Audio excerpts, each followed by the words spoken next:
വടക്കൻ അയർലൻഡിലെ കൗണ്ടി ആൻഡ്രീമിൽ സ്ഥിതി ചെയ്യുന്ന സ്ലെമിഷ് മൗണ്ടൻ, ചുറ്റുമുള്ള പരന്ന ഭൂപ്രകൃതിയിൽ വേറിട്ടു നിൽക്കുന്ന ഒരു പ്രമുഖ അഗ്നിപർവ്വത കുന്നാണ്.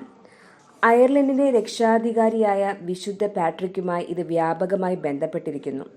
അടിമത്തത്തിനു ശേഷം തന്റെ യൗവനത്തിന്റെ ഒരു ഭാഗം പർവ്വതത്തിൽ ഒരു ഇടയനായി ജോലി ചെയ്തുവെന്ന് വിശ്വസിക്കപ്പെടുന്നു.